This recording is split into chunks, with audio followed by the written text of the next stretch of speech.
talking to people at work, it's got a decent reputation. Quite a few of the people there have been here, so they like it. It's a reasonably good uni. I like the uni, the background, the outside, inside. I like the uni very much. It's very busy and quite modern, but that's about as far as it goes. I have to admit, this is the first time I've ever been in the building, so... Even though it was once voted the ugliest building in Sydney, I think that despite that, it still has a strange charm to it. It's alright. I don't think it's as social. It doesn't seem to be as social as the other unis that my friends go to. And it's kind of ugly. And I know they keep trying to make it look better every year. Because I come back every semester and it's been cleaned up a little bit and the chairs look fancier, but yeah, I don't really like to spend much time here. It's still an ugly building. And this building is just hideous. Wherever you look, you see blocks of cement and concrete, There should be green spaces, trees, grasses. The perception of the physical world is that it's amazing that students even come back to UTS. That the degrees are terrific, the courses are superb, but the physical world is awful. And I'm astounded that anybody after a year here even comes back, because it's so unforgiving and so uncomfortable. There's nowhere to go and nothing to do. Yeah, my involvement would be I go to class here and then I go back home straight away, and that's about every minute I spend studying here. So that people leave. People leave as soon as they can. They don't stick around. And it's one of the reasons we don't have a lively campus atmosphere, which we ought to have. If we do, it's just because, I don't know, 10,000 students arrive at once, but that's an accident. That's not because they're engaging with each other, even if it's about student societies or sports or whatever. It's just bumping into each other on the stairs, and I think universities have to be much more than that. I came from a country where no electricity. Ah, okay. Yeah. No electricity, no water, no infrastructure, no bridges, everything destroyed. So when I came here, I see these things in UTS. For me, I feel it's enough.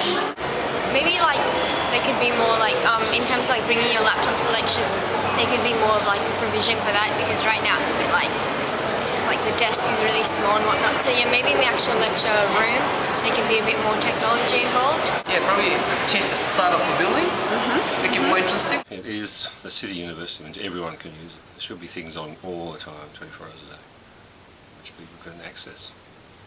But particularly the gallery and showing the student work. In business, we seem to just, wherever there's a room spare, that's where we get shunted. So our class is in about 5 different buildings in 3 years. And it's really annoying having one building 2, and then tonight I've got one in Haymarket, and then I have one in building 5. Oh, which is the one, I forgot, building 3. Make a route that, that only students, connects to every building. If it was a bit more faculty specific, or at least sort of business specific, where the classes go, that would be much better. Greater concentration on teaching, particularly instead of research, but research also, but shift a bit more focus to higher quality of teaching.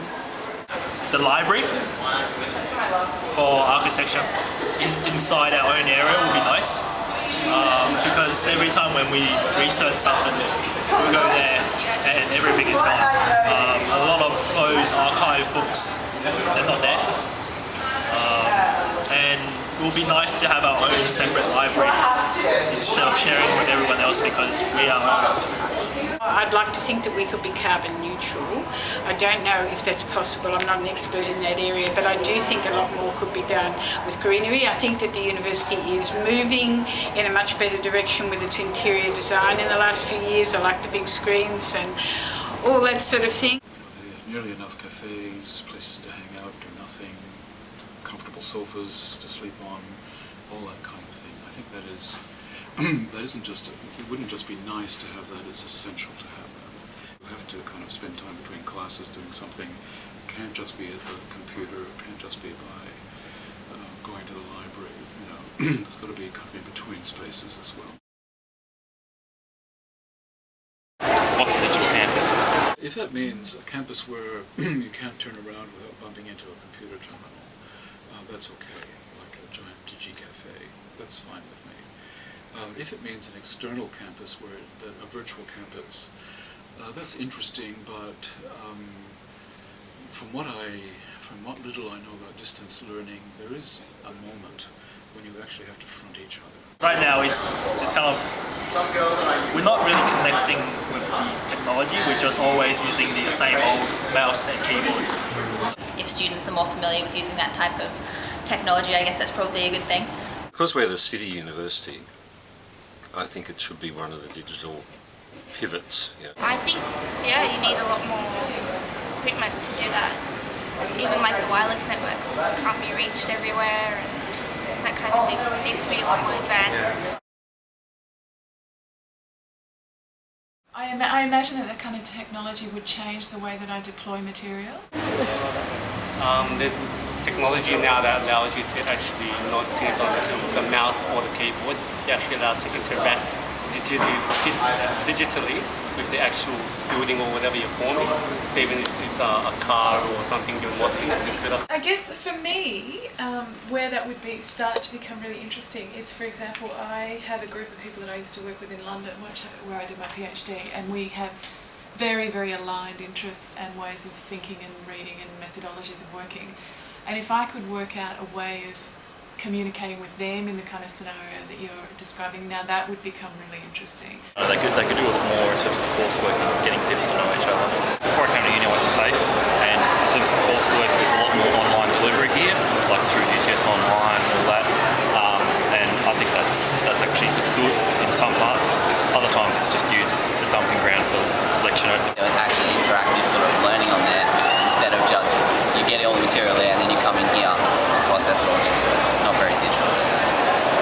I think more lectures could be podcasted, because a lot of people can't, you get one option for a lecture, and if you've got work or other commitments, if you can't get to it, it's hard to get somebody else to take notes for you, so I think that would be good. Podcasting of lectures. Actually, no, I'll be honest, one lecture I've done, the guy actually had a recording thing where he recorded his voice, but it wasn't very good quality, and it was through UTS or whatever.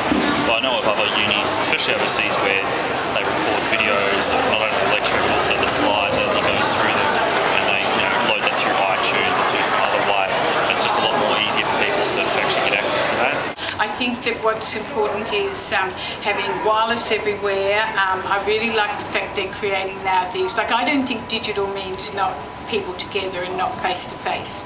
And I do think that, say Facebook or UTS Online, we do a lot of blogging on UTS Online with first years. I do think that the digital campus can enhance the quality of the experience for people when they're there. I'll give you an example of this. When Steve Irwin died,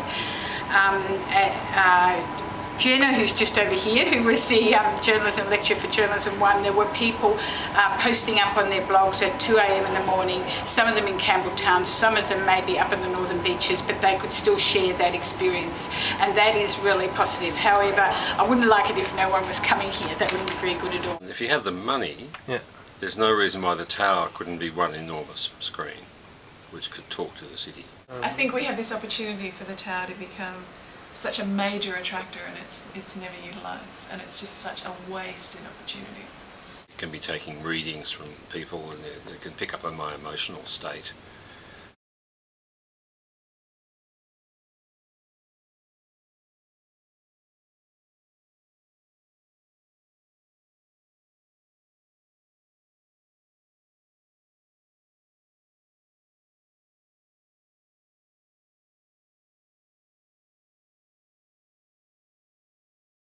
It will never replace, I don't think.